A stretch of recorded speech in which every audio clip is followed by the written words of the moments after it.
How to take vitamin D3. Vitamin D is a fat-soluble vitamin produced in the body when sunlight is exposed to your skin. You can also get vitamin D naturally in food or take it as a supplement. The easiest and most efficient way to get vitamin D is through sunlight, but if you aren't getting enough through diet and sunlight, you can take supplements of vitamin D3 to increase your levels. Method 1: Taking vitamin D3 supplements. 1. Recognize the different types. There are two forms of vitamin D. Vitamin D2, also known as ergocalciferol, is a plant-derived form that is added to milk, juice, and cereals. Vitamin D3, also known as cholecalciferol, is generally considered a better form because it is the form your body produces when it is exposed to sunlight. It is also found in animal products. Vitamin D2 is safe for vegans and vegetarians since it is plant-derived. Vitamin D3 is not, however, because these supplements are derived from the fat from lamb's wool. 2. Get the right amount. The general recommended daily amount for vitamin D vary depending on your age, though men and women need the same amount at the same age. The daily recommended dose for each age group is: infants from birth to 12 months need 400 IU, 10 micrograms. Those who are 1 to 70 years old need 600 IU, 15 micrograms. Individuals over 70 years old need 800 IU, 20 micrograms. Women who are breastfeeding or pregnant need 600 IU, 15 micrograms. Remember that those that are deficient in vitamin D3 are more likely to need higher doses to build levels up.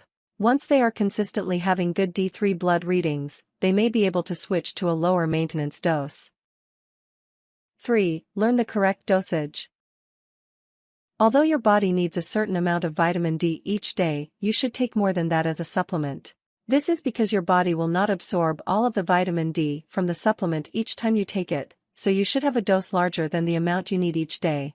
Most doctors currently recommend 1000 IU of vitamin D3 per day to ensure that enough vitamin D is absorbed. The Linus Pauling Institute, one of the leading research centers in vitamins, minerals, and nutrients, recommends 2000 IU of vitamin D3 a day. If you have certain conditions that might benefit from vitamin D3, your doctor may suggest a higher dosage. Always follow your doctor's instructions when it comes to increased or decreased dosage. 4. Take the supplement.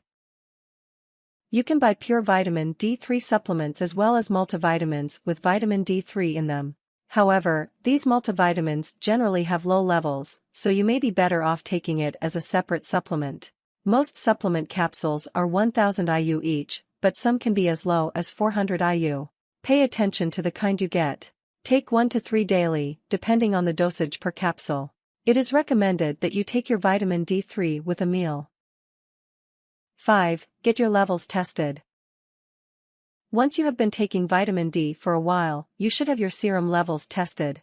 This will ensure that you have the right levels of vitamin D in your system. Ask your doctor to perform this test as your yearly checkup or during your next visit. Your levels should be at least 15 mol/L. Your levels may still be low after taking supplements for a while. Your doctor may increase your supplement dose to help increase your levels.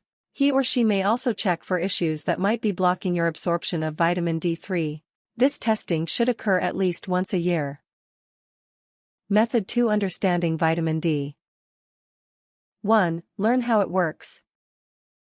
As soon as sunlight hits your skin, it is absorbed into your skin cells. This triggers the production of vitamin D, which occur next in the liver and then the kidneys.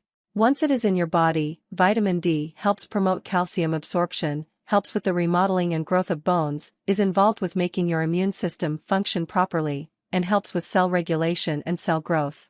Vitamin D also prevents softening of the bones, brittle bones, and rickets in children. 2. Recognize a deficiency.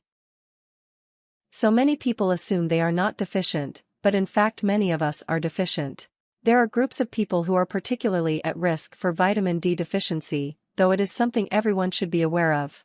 People who are more at risk include elderly adults, infants who are breastfed, those with darker, toned skin, those with limited to no exposure to the sun, anyone with conditions that limit fat absorption, such as inflammatory bowel disease, IBD, people with excess weight or who are obese. Those who have undergone gastric bypass surgery. 3. Know the risks. There are some risks involved with both low and high levels of vitamin D. Low levels of vitamin D might increase the risk of pancreatic and colon cancer. Low levels are also associated with an increased risk of autoimmune diseases, pre-diabetes, type 1 and type 2 diabetes, multiple sclerosis, and high blood pressure. Having too much vitamin D can also cause health issues. It can cause weight loss, anorexia, and a dangerously high heart rate. 4. Talk to your doctor.